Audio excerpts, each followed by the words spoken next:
রাজ্যে 42টি লোকসভা কেন্দ্রে গুরুত্বপূর্ণ বাঁকুড়া লোকসভা কেন্দ্র। 2019 সালের বাঁকুড়া লোকসভা কেন্দ্র থেকে বিজেপির টিকিটে জয়ী হন সুভাষ সরকার। গতবারের পরাজিত আসনটি জয়ী হয়ে ছিনিয়ে নিলেন বাঁকুড়া লোকসভা কেন্দ্রের তৃণমূল প্রার্থী অরূপ চক্রবর্তী। 33,300 ভোটে এগিয়ে থাকার পরই ওই কেন্দ্রের বিজেপি প্রার্থী বিদায়ী সাংসদ ডক্টর সুভাষ সরকারকে ঘিরে জয় বাংলা স্লোগান উপস্থিত তৃণমূল কর্মীদের। 144 ধারা জারি থাকা সত্ত্বেও গণনা কেন্দ্রের ভেতরে ঘটনায় নিরাপত্তা ব্যবস্থা নিয়ে প্রশ্ন উঠতে শুরু করেছে। বিজেপি প্রার্থী ডক্টর সুভাষ সরকার সংবাদ মাধ্যমে জানান, নির্বাচনে জয় পরাজয় আছে, তবে এই ফলাফল অনভিপ্রেত। ফলাফলের বিষয়টি আমরা পর্যালোচনা করব। এই মুহূর্তে আমাদের কাছে কিছু নজরে আসেনি। দেখুন, এগুলো তো আমরা বসবো, দলীয়ভাবে পর্যালোচনা করা হবে, তখন আমরা বুঝতে পারবো। বলা মুশকিল, কারণ এটা স্যাবোটেজ হলে তো খুব বিরাট যান্ত্রিক কলা জানতে হবে। সেই রকম কিছু করেছে কিনা বলা মুশকিল, তার কারণ এই রাজ্যের এই সরকারের পক্ষে সবই সম্ভব। দেখুন, দু একটা জায়গাতে তো এরকম হয়েছে, ইভিএম এর নাম্বার পাল্টে গেছে।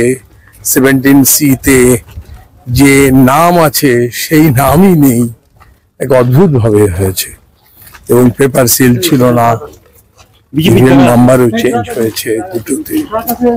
বিজেপির যারা মনে করুন দাঁড়িয়েছিল, তারা কি মনে করছেন যে তারা কি ভোট কেনার পরে এরকম ঘটনা করতে পারে?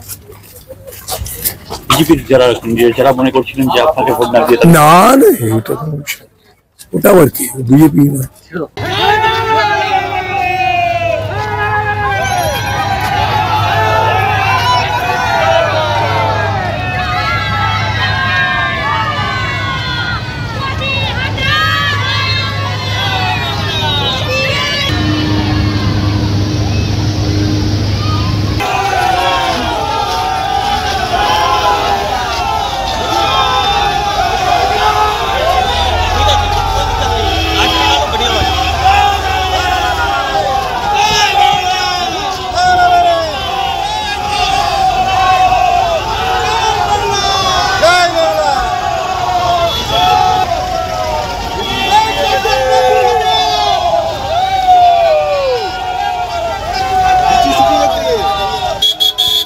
বাঁকুড়া থেকে মোহাম্মদ শাহজাহান আনসারির রিপোর্ট, টিভি নিউজ 10।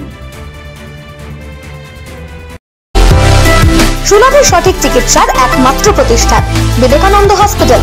24 ঘন্টা emergency service, blood bank, trauma care. আপনাদের সেবায় আমরা তৎপর। গুণমান ও পরিষেবায় দুর্গাপুর বিধাননগরের ডক্টর জাকির হোসেন এভিনিউর বিবেকানন্দ হসপিটাল শিল্পাঞ্চলের মানুষের মন জয় করেছে। সবার আগে খবরের আপডেট পাওয়ার জন্য সাবস্ক্রাইব করুন আমাদের ইউটিউব চ্যানেল এবং ক্লিক করুন বেল নোটিফিকেশন আইকনে।